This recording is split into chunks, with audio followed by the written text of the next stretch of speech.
Kadang-kadang kita tuh jualan nggak sadar. Kita ini mengurangi timbangan, mengurangi takaran, tapi kita nggak sadar. Biasa ini bukan saya menjudge atau gimana. Cuma yang biasa terjadi itu biasa saudara-saudara kita yang menjual seperti bensin misalnya. Bensin eceran nih, perhatikan. Atau sekarang itu ada mesin itu Pertamini. Nah, itu sering juga terjadi. Ketika kita menjual orang ada beli sama kita jual. Orang beli satu botol.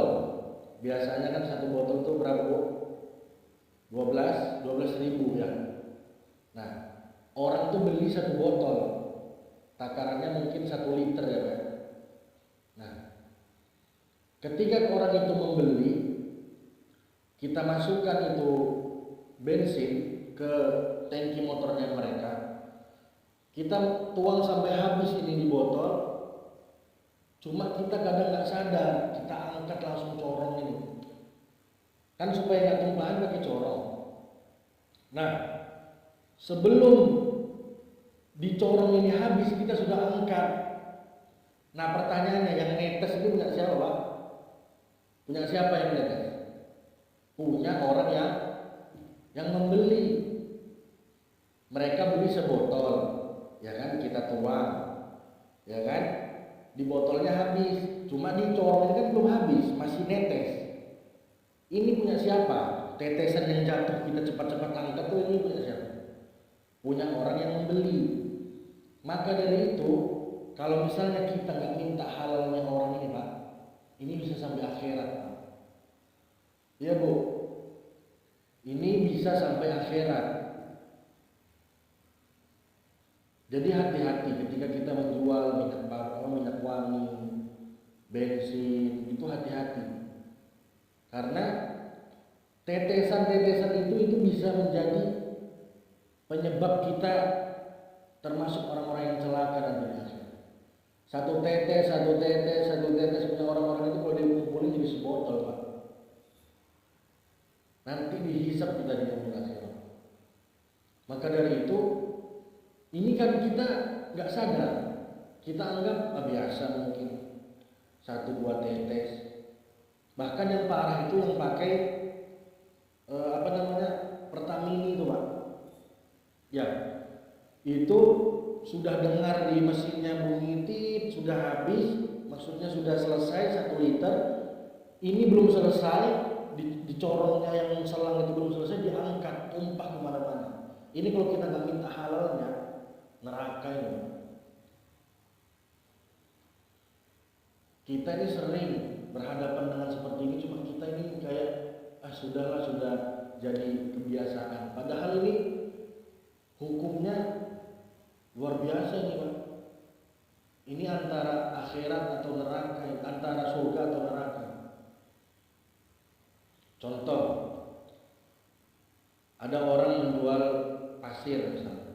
Ini contoh lain, atau tepung, atau gula. Orang membeli, misal contoh pasir, karena kebetulan bapak saya ini toko bangunan. Orang membeli pasir 1 pick up, ya kan? Ketika diantar, dibongkar ini pasir, pertanyaannya itu butiran-butiran pasir yang masih di atas pick up itu punya siapa? Punya orang yang beli. Jadi kita tetap harus minta halalnya itu.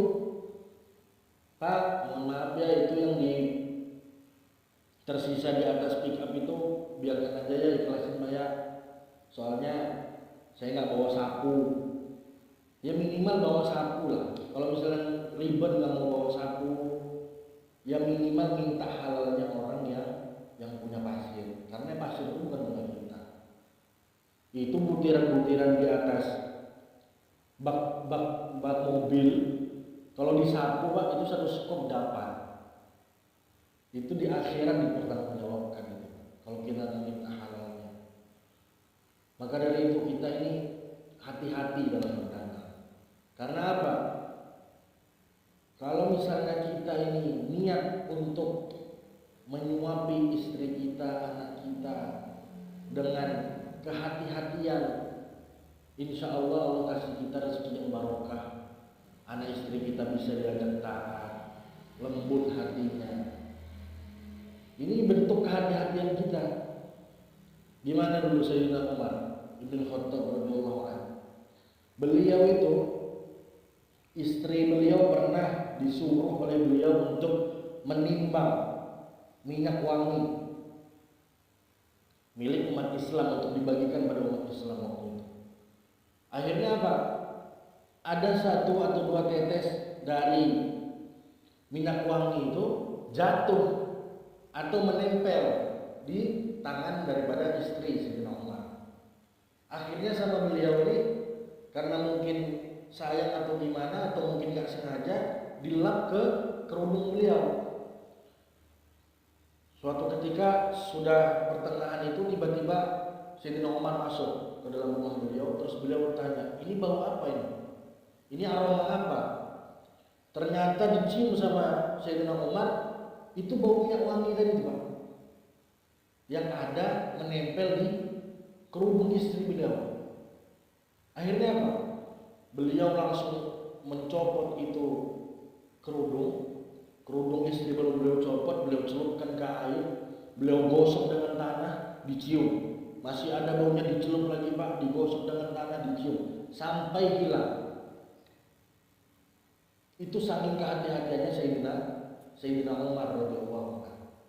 Maka kita Sayyidina Umar aja sebegitunya hati-hati.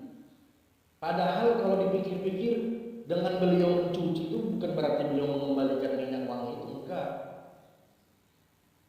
Akan tetapi itu kehati-hatian beliau supaya apa? Anak istri beliau tidak sampai memakan atau memakai barang yang bukan milik mereka, bukan milik beliau. Menjaga supaya anak dan istri beliau ini tetap di dalam kehalalan, jauh daripada keharaman. Karena apa? Kalau kita hati-hati Pak, kalau misalnya kita berdagang hati-hati, kita jujur, insya Allah itu janji Rasulullah, orang-orang yang berdagang jujur kelak di akhirat itu mereka bersama rombongan para nabi. Jadi nanti di surga itu Pak, ya Bu, oh Bu, kalau di surga itu nanti orang masuk surga itu ada komunitasnya sendiri-sendiri nanti. Oh, yang ahli sholat kumpul dengan golongan orang-orang ahli sholat. Oh, yang ahli sedekah kumpul dengan orang-orang ahli sedekah. Oh, yang rajin sholawat sama Rasulullah kumpulnya sama orang-orang yang rajin sholawat sama Rasulullah. Oh, ini orang sering baca istighfar kumpulnya sama orang-orang istighfar. Akan tetapi ada komunitas atau golongan orang-orang yang dijanjikan oleh Rasulullah untuk masuk surga bersama para nabi. Siapa mereka? Orang-orang yang berdagang dengan kejujuran. Maka saya yakin semua yang hadir di sini insya Allah nggak ada yang niat atau sengaja untuk mengurangi takaran atau timbangannya di toko-toko mereka, di toko-toko kita semua ini. Kita nggak ada insya Allah seperti itu. Akan tetapi ini yang kita tidak sadar ini, kadang-kadang kita khawatir celaka dari situ Pak. Iya Bu, kalau kita nggak hati-hati meremehkan 1 tetes 2 tetes, 1 tetes 2 tetes kalau ditimbang nanti bisa jadi 2 liter Pak. Itu nanti gimana kita bertanggung jawab di hadapan Allah. Makanya ayo kita sesama para pedagang saling mengingatkan supaya apa? Pasar kita ini barokah.